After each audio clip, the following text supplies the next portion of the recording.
Senator Mar Rojas para imbestigahan ang milyonaryo segment ng Wawawi.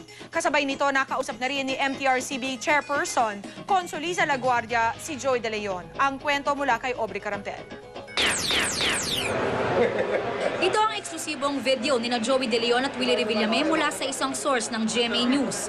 Kuha ito nang magkita ang dalawa sa Las Vegas sa Amerika. 3 o 4 na taon na ang nakakaraan. Dito makikita ang magkaakbay at nagyakapan pa ang dalawa.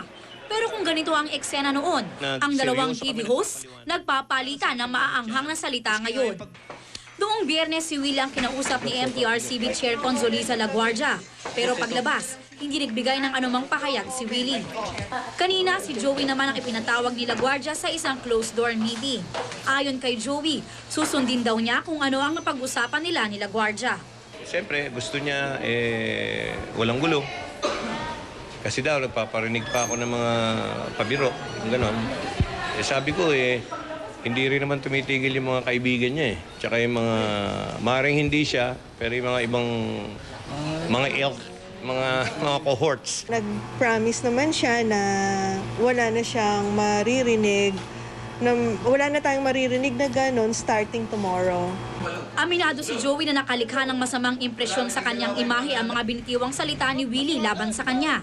Yung isang apo ko, pagkagaling sa school, sabi nga nun, bad pala yung si Daddy Joey, bad.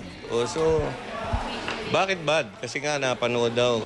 Kaya kung siya raw ang masusunod, nais niyang bawiin ni Willie ang mga sinabi nito. Ulitin niya yung mga ginawa niya. Magsusorry siya, pero with feelings din. May iyak din. Sorry, Joey De Leon, sorry. May iyak din yung dalawang babae rito. Joey De Leon, hindi, nabigla lang ako. Sorry. Bati na tayo.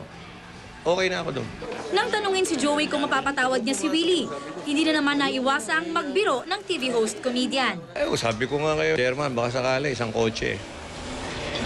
Isang kotse? Ngayon, nagulat kayo. Ngayon lang mangyayari ito. Hindi. Biro lang yon.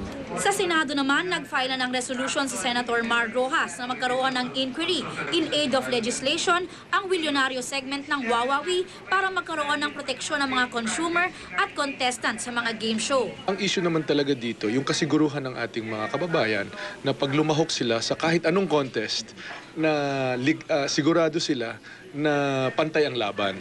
Nagbigay rin ng statement ang ABS-CBN na bukas sila at makikipagtulungan sa investigasyon ng Senado. Aubrey Carampel, Nakatutok, 24 Oras.